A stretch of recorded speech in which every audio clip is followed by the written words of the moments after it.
it's now time for us to look at other issues in the FCT here. Been a research of insecurity, especially in suburb areas, and that has become the cause for concern for authorities, even citizens of the nation's capital. So many persons have said attention have not really been paid to urban suburb area, or what you call rural area in the FCT. But this morning I have someone who has been a part of nation building, if I put it that way, and also area of insecurity. He has always paid us a courtesy visit, or he has always been here with us. Each time we're looking at issues that have to do with national security. I have Peter Odene with us this morning. A very good morning to you. Thank you for having me once again. All right, let's look at Abuja, for instance. Many persons have said that the nation's capital has virtually all the architectures of security agencies here, yet we're still having pockets of insecurity. Is that how it's supposed to be, or it's normal no matter the numbers of agencies you have in a state? Unfortunately, it is not.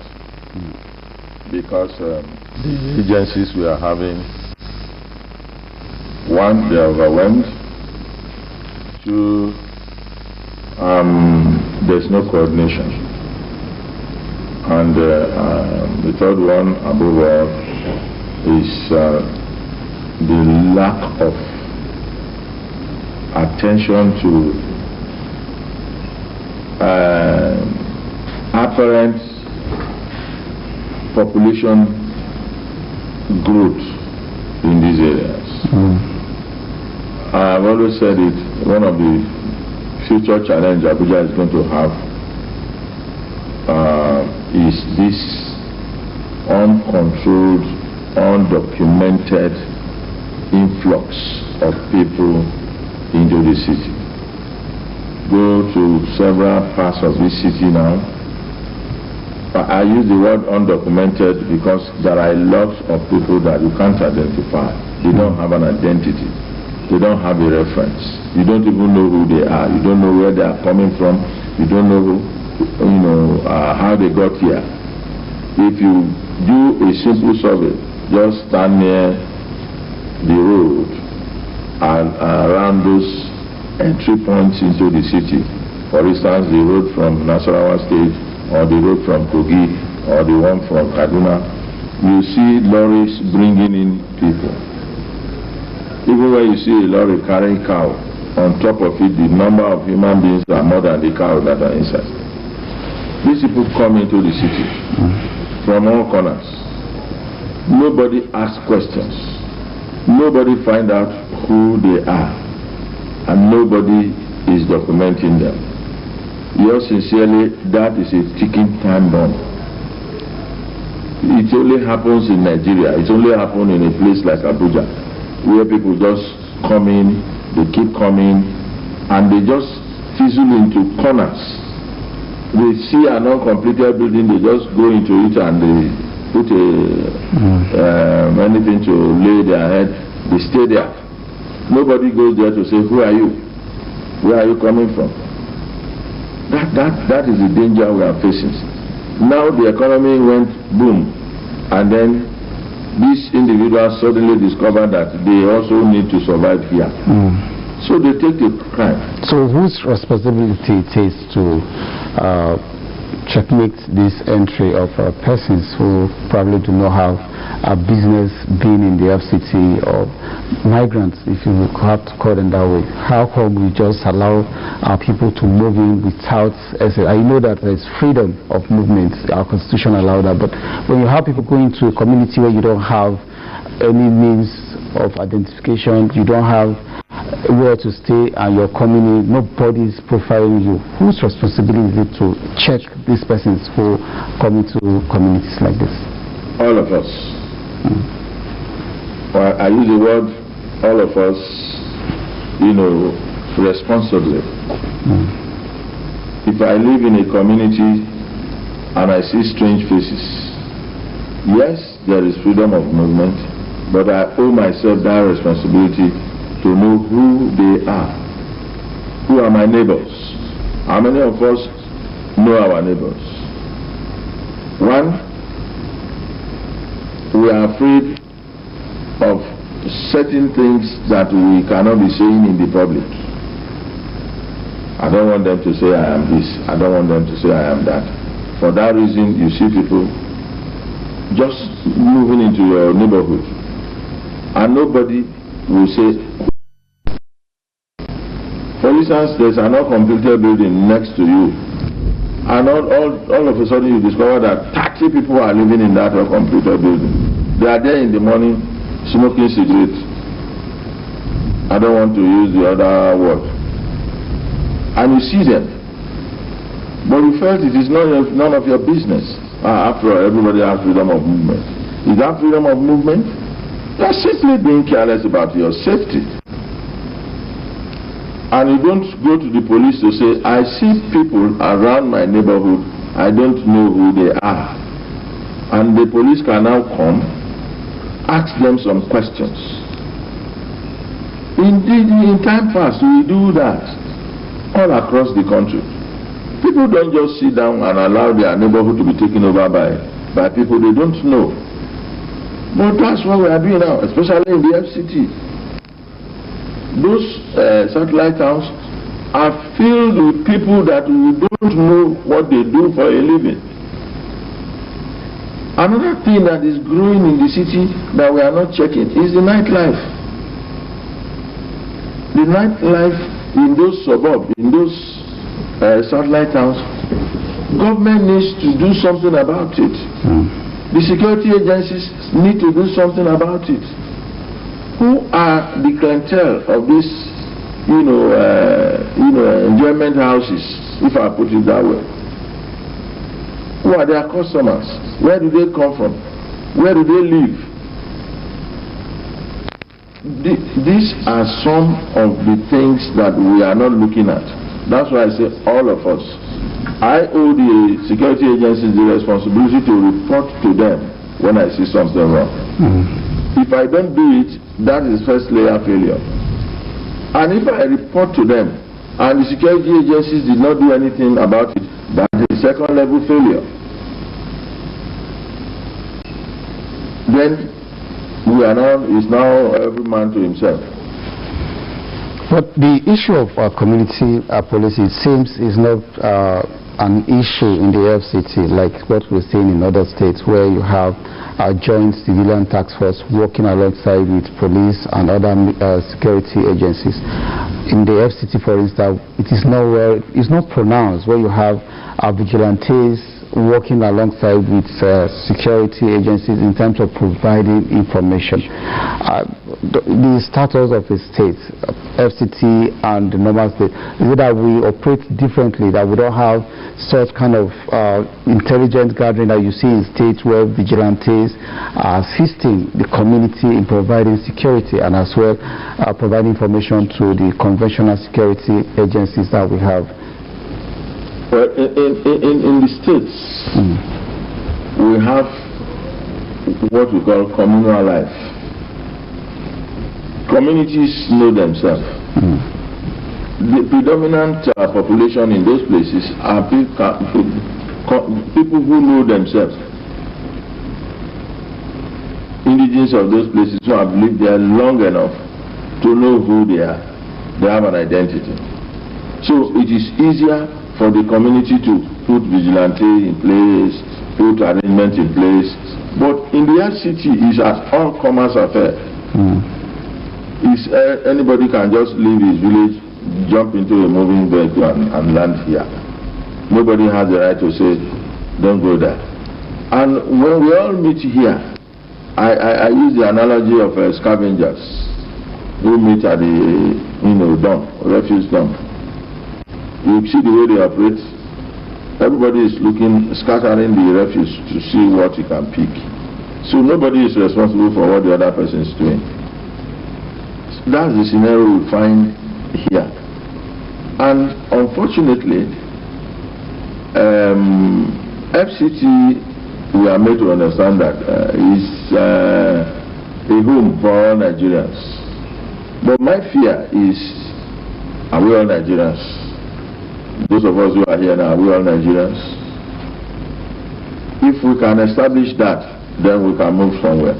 But I want to believe strongly from what I see that we are not all Nigerians. We see in the social media, it has not yet been officially pronounced, that within this last week, bandits in their thousands moved into Niger State. Who say that some of them will not filter into the FCT in the name of whatever jobs they will say? Well, we have the secretary of the FCT's Command and Control Center here said the borders in the FCTs are well secured against internal invasion by people on the underworld from other states. What do they mean by asymmetric warfare? If you put soldiers at the border, put police at the border, those who are coming to harm us, are they coming conventionally to come and attack the soldiers? I've just told you here now that if you do a simple survey, every truck that is coming into this city is carrying human beings. Whether it's a petrol tanker, whether it is a trailer that is carrying goods, whatever it is, even small cars, the tricycle, they are all bringing human beings into this place. So it's not about securing border. It's about finding out who are these people. That's the point I'm making. Let's find out. My dear, I lived in a city outside Nigeria where you have to carry an ID card to live in that city. It's a security consciousness. Where here in Pape, there was some years back, there was a time I said, let us document these bike riders. The pushback I got was from people who should have supported me to say, let us document these bike riders. The bike riders in Pape, they are not documented. We don't know who they are. All the bike in Pape, none of them has a plate number. So you don't even know where the bike is coming from. Is that our law? Not just Pape, virtually. No, I'm using Pape as an example. Is that our law? Growing up as a little boy in Lagos, I know that even bicycle has a plate number. I used to have a bicycle bought for me by my father, and it has a plate number, and I pay license every year. Bicycle, not to talk of motorcycle. You have a plate number, you need to pay license. These are government revenue that they are not collecting. Instead, they are increasing VAT. Huge revenue that is going there. Bike, you don't have plate number. They are not paying license. Just because somebody is not doing his job somewhere. If you register the bike, you register the rider with a driving license, you will be able to collect a quantum of revenue from there, and that gives us a visibility on who the individual is. So when a bike is used to commit a crime, we can trace the person. But here we are, no such thing. Apart from this bike they are using to do delivery. Even now, those ones too have joined. They are removing their plate number. Do this little survey, you will understand what I'm saying. Most of those bikes that they are using for delivery are no more carrying plate number. They just look for one box and put on the back to say that they are delivery bike. They are not delivering anything. Well, we have the NIMC, the NIM, that was meant to capture the data of Nigeria. Does it mean that we're not really doing enough in terms of data? Our national identity card number. Do we normally carry the identity? No. It's a paper that we keep at home. It's not written on our forehead. Are you getting it? I am saying that situations dictate how you respond to it. FCT has gotten to a point where police should be able to stop you on the way and say, can we know who you are? And if you cannot identify yourself, they should question you more. I'm sure as you are sitting here, you have one form of identity card or the other. I do have one. How many of these guys out there have? None. Even, I just told you that. Even somebody who is working no matter how, in developed places, somebody with even 2 staff will go ahead to issue an identity card to them too. We'll give them an identity card. Don't you think we should begin to look at the root cause of why we have people migrating from other cities to the FCT? Probably that may address the inflows of people who have no business coming to stay in the FCT. It is misinformation. If somebody says because of the economy, are we growing food in FCT? No.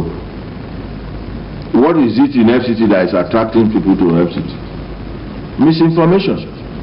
Some people have gotten that misunderstanding that Abuja is the capital, this is where the politicians are, this is where the money is, so go to Abuja and make money. That is what I call misinformation. Do we share money here? Those of us who live in Abuja, do we normally share money on the street? Are the politicians sharing money on the street? So why will somebody leave his village and say, I'm going to Abuja to look for money? Do we even have jobs here that we can give to people? The answer is no. So I don't want to say the relevant government agencies that should do that are not doing their job. But let government create opportunities even in the rural areas. Nobody will come in. Even those of us who are here will move back to the villages. It is because the villages are dry, the rural areas are dry, there's no. For me, I don't want to believe, I don't tell people that there's no money in the rural area. It is only somebody who wants to make quick money, who don't want to work before he makes his money, that will say there's no money to be made in the rural area. If you go there, you will see that the people there are surviving. They are buying new cars every year. They are buying new cars. I have a friend who retired and went back to his village. This year he sponsored 2 of his wife to Hajj at the same time. Did he steal the money? No. He made the money from the rural area there. Working hard. So it is not, this is a misinformation. And that is why I will say that I wish I have access to Mr. President to remind him of one of his campaign promises. He told us that when he becomes the president, he will recruit 5 million Nigerian youths and give them Abado and Ewa. The time is overdue to do it. The president should do it as a matter of urgency. As we wrap up this very discussions, what should the police be focusing in? What should be the focus now in terms of addressing this suburb insecurity we're facing now, security in the satellite areas? Now, the first thing the police should be focusing on is these criminals or these people. They are not coming from the air. They live within the communities. Police should move into these communities to profile those hiding places where these miscreants are coming from. Like I said, there are so many uncompleted buildings that are harboring some of these people. There are so many corners that you go there, you see a lot of them. Police should be able to question them. And the fact that police is not questioning them, and if you go and report to the police, police start giving you excuses. I'm happy that the new FCT commissioner is showing flashes of competence. Let him extend that, not just within, because Abuja city itself cannot be safe if those satellite towns are not safe, because that's where the criminals are coming from. So let him extend his this positive push that I see from him. Let him extend it to these areas, and let those places feel the presence of police. A situation where 50 or 30 young men will just move into a community and start terrorizing people, and no response. Nobody is asking them questions. It's what is encouraging them. But if unexpectedly police comes into a community and all those uncompleted buildings are searched and scooped, of course they will not have a place to sleep in the day and go and attack people in the night. All right, I must thank you so much for your time with us this morning. Peter Adoni, security expert. Thanks so much for being on the program this morning. Thank you. All right, we'll go on a quick break, and when we return, the program this morning on Night TV continues.